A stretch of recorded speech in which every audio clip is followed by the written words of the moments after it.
Today we're speaking with Randall Givens, who was the first president of AAGP, which is now GPA. One of the things that I've kind of heard as part of the legend, if you will, of the founding of the organization was that part of the original group, including you and VC and Phil and Iris, were all engaged at one point in time with the Grantsmanship Center or had attended a course together or something like that. Is that kind of a twist on the story, or?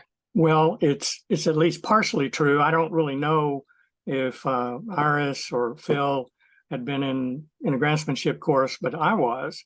I originally studied under VC in wherever it was, Chicago, I think, and it was excellent. Okay, awesome.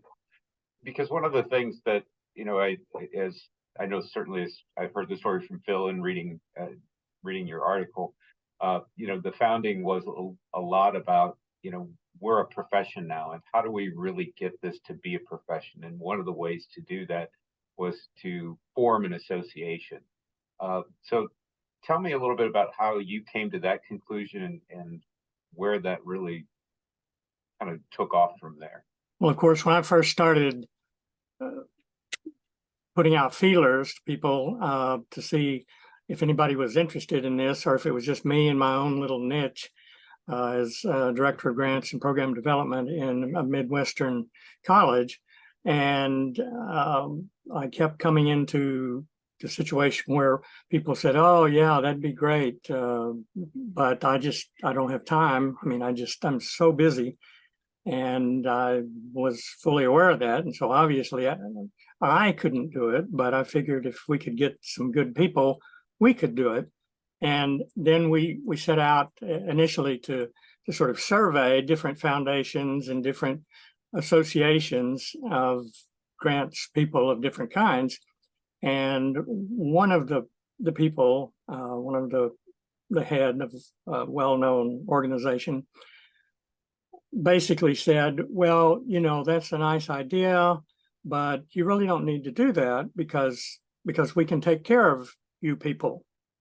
And what we had been hearing in our research from other proposal writers and grant makers was that really there was a hole somewhere, and there needed to be more coordination and interaction and development of social capital and working together.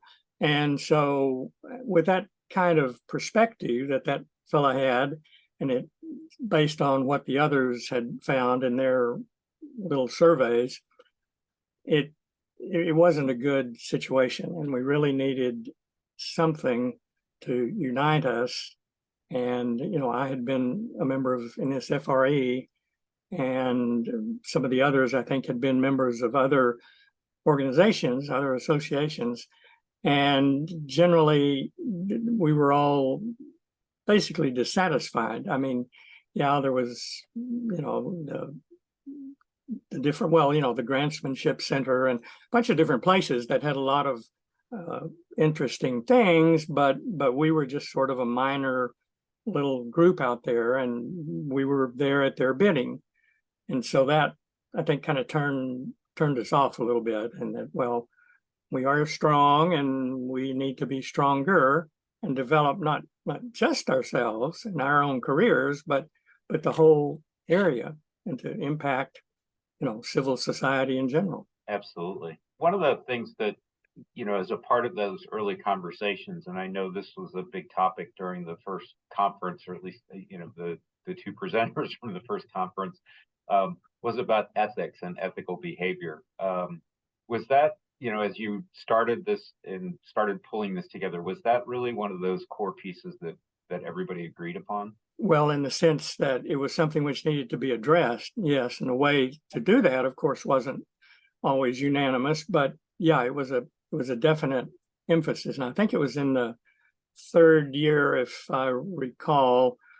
I've gotten a little older in the last 25 years, so I don't remember all the details, but basically, I think the third year we decided to go back and look at ethics and really make it a key involved in our bylaws and in several other aspects of what we were doing.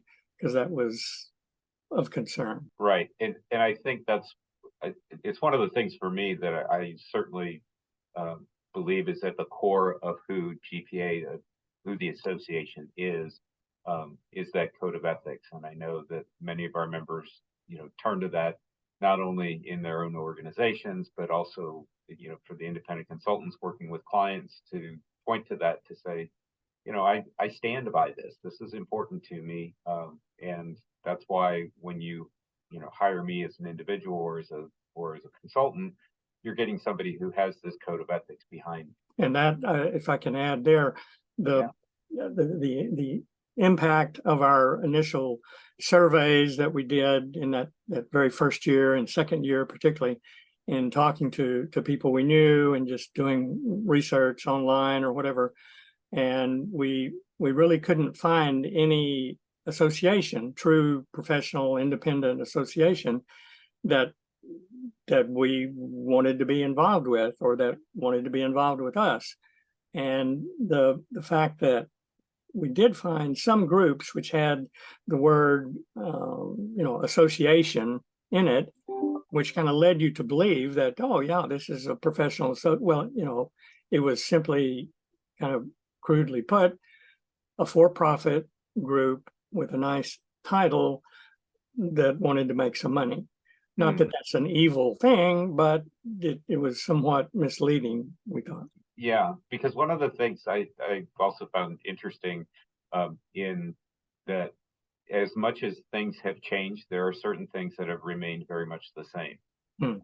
And one of those things that again, reviewing the article, but there were three elements to me that kind of came through in those early days about why you wanted to get together as a group, which was enhance the common connections, developing your careers, and fostering growth and maturity in the profession as a general group.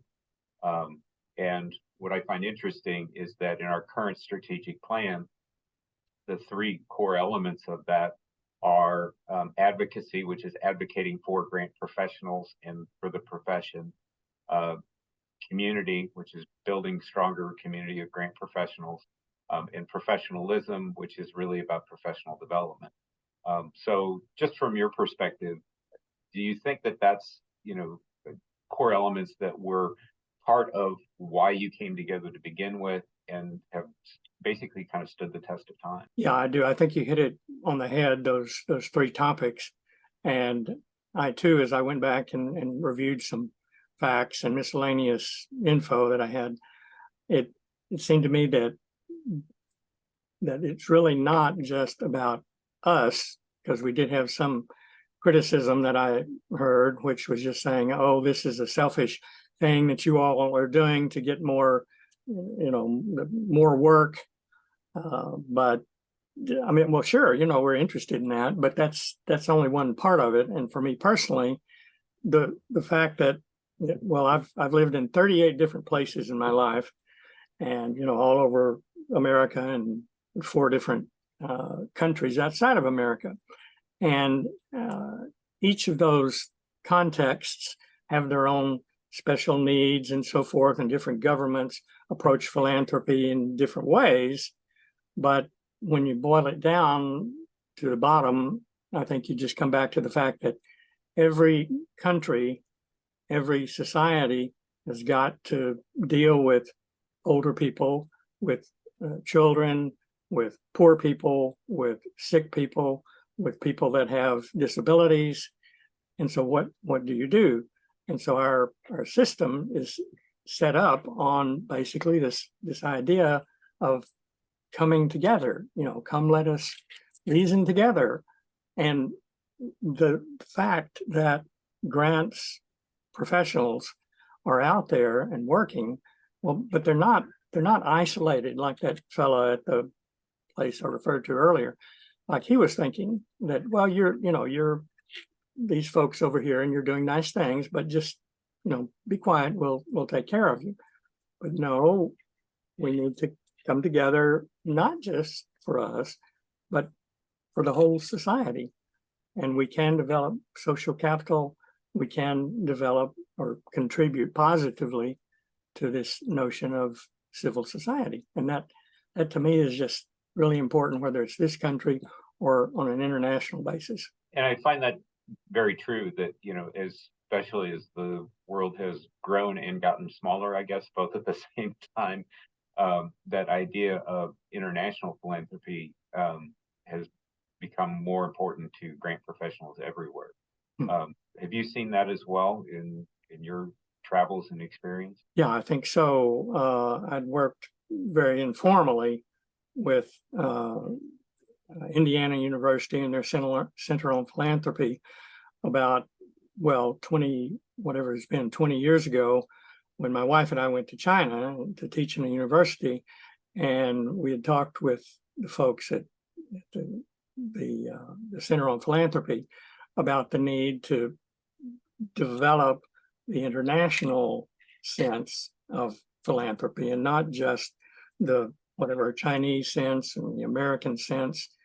And of course, politics and so forth, geopolitical problems have changed, like you observed earlier.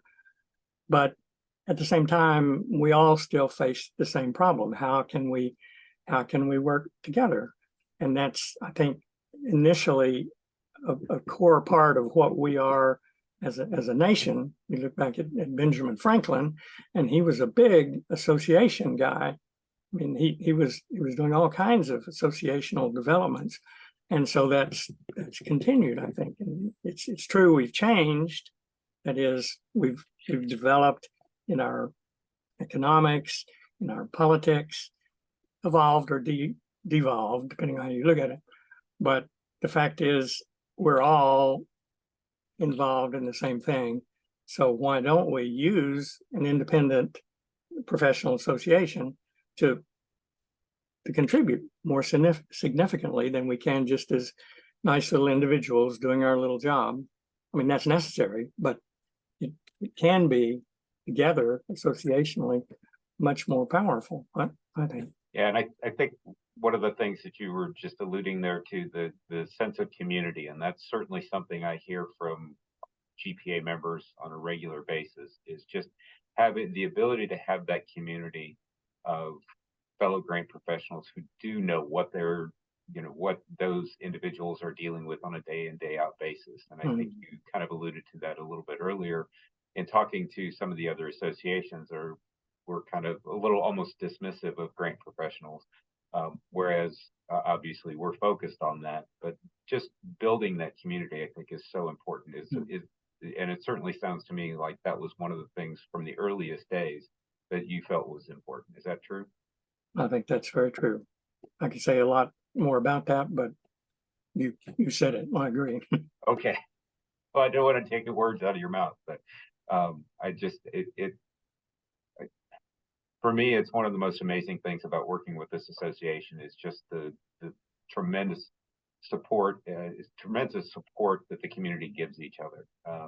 And I see it both in our in-person events, but also in our online, the online community now.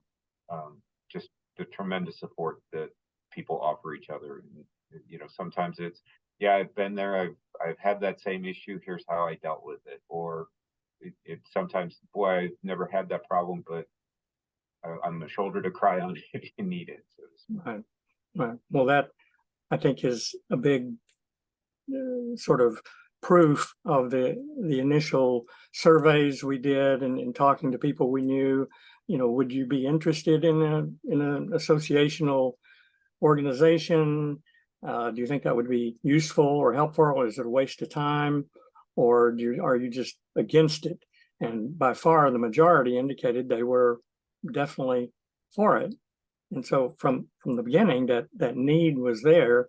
There was just nobody there to push it, to get it started. And of course, as it started, it was, when you compare it to what it is today, it was kind of a pathetic little group. But at the same time, it was kind of groundbreaking, because somebody needed to just do it instead of saying, oh yeah, we ought to have that, just jump in and do it.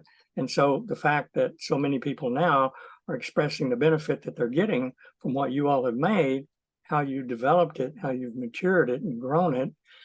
And we still have possibilities of meeting increasing potentials. And so I think it's a great thing that you all have done in developing it from our little baby association. And we doubled, I think this is accurate. I was just reviewing the stats a while ago, but that almost every year we at least doubled, if not more, our membership and the involvement that we had with these people from all over the country. Yeah, absolutely. In the early days, we're not doubling right now, but that's Yeah. a little more challenging at this point. So when you started it, did you have any particular vision beyond obviously the community and the professionalism, professional development, and that, was there any vision long term to what you thought it could be? I don't know that we as a group particularly talked about our dreams. Sure, everybody had their own. I mean, I certainly did. And having been a member of some other professional associations, both academic associations and philanthropic associations, it seemed to me like there's something which could be done. And as you look over the hill, you don't even know what's there, but you see what these people have done over there with their association and their niche or whatever, or even if they're trying to accomplish everything all at one time, that they have achieved quite a bit. And why couldn't we? And that's what I kept thinking. And maybe we thought too small, given what you all have done. Some of the things you've done, I don't think we even dreamed of. And now it's like, wow, this is great. And you're still moving, albeit perhaps more slowly than initially, but that's to be expected anyway. So yeah, I'm excited about what has happened and what can happen with you all. Great. Anything else that you kind of thought about as you've been reflecting on this? Obviously, I know you're heavily involved early on and then moved on to some other things. Anything from those early days that we haven't talked about that you felt was important for people to know about? Well, it's a good question. And I guess I've had several thoughts. And of course, we can all ruminate and hypothesize. And some of those things may be accurate, maybe not, but it keeps coming back to me anyway, that, well, I can't think of everything. And, he or she can't think of everything, but working together, we can. And we get in these sessions where we just open it up to what could we do, and those creative juices flow, and we keep growing. And I think that's a key based on some of the other involvement that I've had internationally, particularly where some of these countries that aren't as well developed, economically, politically, et cetera, certainly philanthropically, but that potential that we have for continuing to look beyond what we've got and to keep pushing, even though people keep saying, oh, we don't need that. We got it covered, or we don't have time for it. And that's, c'est la vie. That's the way it is. So if you want to do it, you can do it. And I think we showed it. You all have shown it. And so I'm just glad to be associated with you all in your desire to continue pushing it. Excellent. Randy, one thing that came to me as you were talking about that was the credential. And I know that's something that came up as early conversations in those early years about the credential. And now we do have the Grant Professional Certified credential. Mm-hmm. Tell me a little bit about the approach you wanted to take, what you felt was important about that, and why a credential was so important early on for this. That was another thing that we surveyed, and some of the surveys we did were pretty good, frankly, from a research perspective, and some were maybe not as good as they could have been, but they did give us a picture, a broad picture. And that was one of the things that kept coming out, was that, yeah, people thought that would be a good thing because these other groups have it, and we can kind of basically trust them a little more. So I've got to go out and get some clients, you know, who need our help to help other people, but they don't know if that should be me or Joe or Sally. Or so why not?